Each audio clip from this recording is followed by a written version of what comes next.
Hello everyone, it's Xenoblade here, and for today, we have gotten ourselves a lot of things to discuss for today regarding about the latest presentation that happened today, the Xenoblade Chronicles 3 Direct.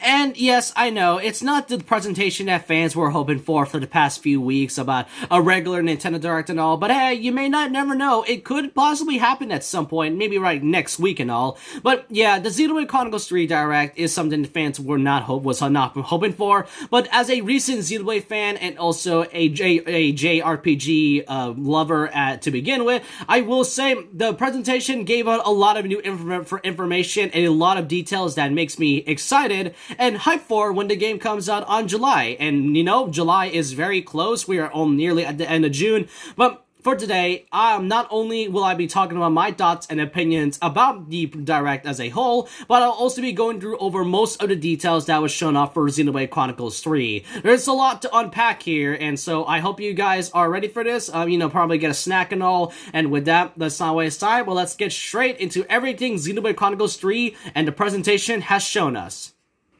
First off, let's talk about the story of what's going on with Xenoblade 3. So there were two nations that was shown up from the first trailer, being Kevis and Agnes. And yeah, apparently in the trailer, it turns out it was pronounced Kevis, not Keeves. I thought for a while it was pronounced Keeves, but no, I guess I was wrong. I guess you learn new things every day. But anyhow, there were two colonies, or should I say, like, nations against each other in like a huge war. Oh boy, how do I say this? This story is surprisingly dark than I thought. The thing about it though, is that when you are born, you are forced to fight in like the army and all, and then after that, you basically fight, and then after that, you only live a lifespan of 10 years. That is surprisingly sad and dark at the same time, and if you get killed by any of the, during the battlefield or war, then you'll basically get evaporated and simply just get sent to the afterlife.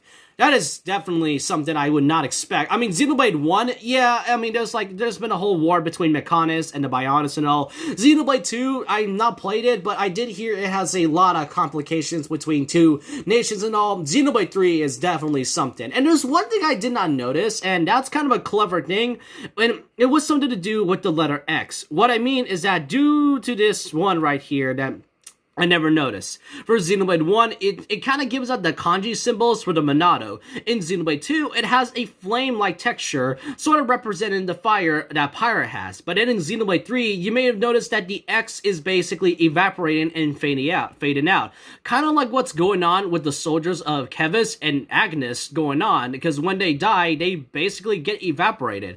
That is something that I never noticed, and that's a very cool detail. I will say, Monolith Soft definitely knows how to add some details and foreshadowing into their stuff, even if it's just as simple as a title. Yeah, that's pretty much the story so far, and if you may notice that from the second trailer when they revealed the release date, the soldiers of Kevis and Agnes, the six main characters, all meet up. They did fight until some random person came along, and then after that, yeah, that's pretty much about it. They pretty much work together, and now they are considered fugitives to everything else. So yeah, that's pretty much the story so far for Xenoblade Chronicles 3. I mean, I did not spoil that much. I mean, yeah, it's sort of like plot points, but all I can say is that that's really what Xenoblade 3 is going for at the moment.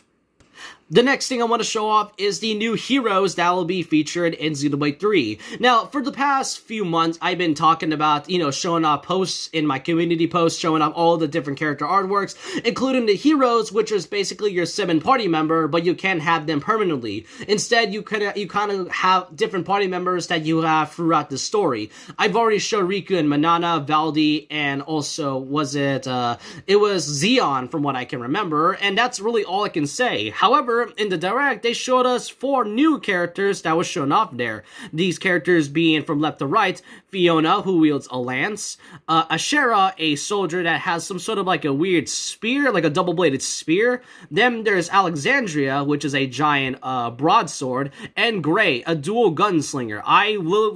Gray is my favorite design character, and I will make him my 7 party member no matter what. I mean, I love the other character designs, but something about Gray and his design is definitely one of my favorites. Plus, he wields 2 guns. Reminds me of Dante a little. And heck, not only that, they also showed off the hero selection that will be, featured in. Because if you don't want to have that hero in your part as your student party member, you can basically go through it and you can just change it all you want. However, all of us noticed this, and most of us did notice something about this hero selection, and that's the fact that many notice that there is a character that is blurred out. The real question is, who could that character be exactly? Well, there's just so many possibilities. I've seen something that it could either be Shulk, maybe a character from Xenoblade 2, like Rex or Pyro and something like that. Or maybe, I don't know, a minor character that no one expects, like Alvis. Or it could just be the character from Xenoblade 3 that no one should know yet. And all I can say is that Monolith definitely wants us to not know who this character is unless we play the entire game. I'm very excited to see who this is, and for those who are trying to spoil it, then please don't. But not only are the heroes shown off, they also showed off a bit of the villain, this one in particular. The reason I showed this is because you may have noticed that the sword that this person is wielding is sort of weirdly similar to, or maybe identical to Noah's sword. I mean, it gives off a weird Aegis/Monado vibe, except with more purple. Definitely is something that I'm interested in. They did not reveal the name, however, but judging just by the sword and the hair color and just the hairstyle itself, I could assume this could either be Noah's father or brother. That's just an odd, weird theory or speculation. I don't know. There's just sometimes the appearances can look similar to another character. I just assume they're siblings or whatever, but let's see what the story may show us in the future.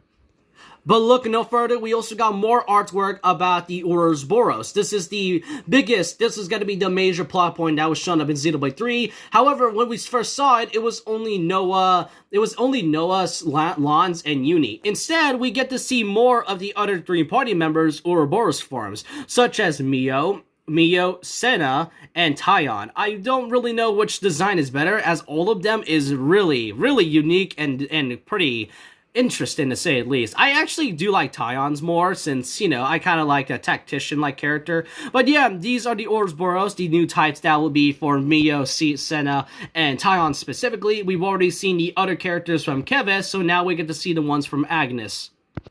And I did mention more of the heroes. However, there's another thing I also want to mention. They did show up the character classes. The thing about the character classes is that, unlike some Xenoblade games, instead you get to choose which character is fit for your characters. For example, if you want Uni to pretty much wear Noah's clothes, then yeah, you can basically make her a sword fighter. If you want Taion to have, Mio's Zephyrs or, blades or whatever, then you can definitely do that. You can basically also use the heroes classes as well to try out on your other characters to make them look a little fashionable. The reason I'm showing this is because they showed off free character classes that are blurred out. I think one of them I noticed is definitely Kamuvari. That's just from the hairstyle and the design. I've seen some pointed out that this character could be Alvis, but maybe this could just be gray, blurred out.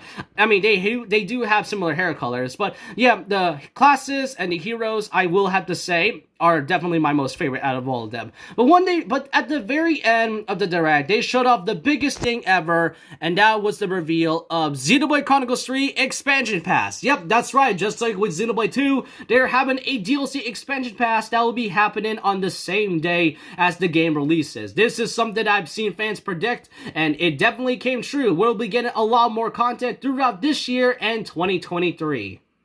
Now, if you are all curious, what are they going to be releasing throughout this entire expansion pass? Well, here for DLC Wave 1, which is the launch date, it'll include a collection of helpful items, but a few color variations of existing outfits. Nothing really much. But then at around December, by the end of it, we also be getting challenge mode that'll be against difficult enemies, a brand new hero along with accompanying quests, and new character outfits. For Wave 3, which is around April 2023, we'll also be getting the same thing, just like Wave 2, with new challenge mode, characters, and character outfits. But then, Wave 4, which is the biggest one of them all, being an original new story scenario. So just like with the Golden Torna Country from Xenoblade 2, we'll be getting a brand new story as well. It could either be a prequel, most likely, or a sequel, or somewhat of a follow-up story after Xenoblade 2. It's sort of like what happened with Xenoblade Future Connected from the first one, and Torna Country being a prequel to Xenoblade 2 and all, it definitely gives out a bunch of possibilities, but I would mostly like to bet on it as a prequel. Plus, we all know that the Torna Country is technically its own game, since, you know, it did have its own separate game. It could basically be the same thing with this one, and that's all I can really say about it. But yeah, and then there's another thing they also showed off, is that if you have a Shulk amiibo, you can actually place it on your game, and you'll be getting the Monado sword for Noah's sword fighter. So yeah, you can basically say that Noah definitely now has the Monado sword now, instead of just having that interesting Aegis sword. And another thing I have to mention is that if you saw from the cover page of the expansion pass, here we get to see Noah's sword, but then we also get to see Shulk's Future Connected Monado. Yes, I could recognize that Monado. And the Aegis sword from Xenoblade 2, either that was wielded by Pyra or just Rex in general. So that leaves many questions. Could this mean Rex and Shulk, could Rex and Shulk be in this expansion pass? Or is it just there just to be, you know, a cool screenshot, I guess? I don't know. That's all I can really say about Xenoblade 3. And yeah, those are all the details shown off for Xenoblade 3. I know I went through a lot of things, but what do I really think about the presentation and the direct overall?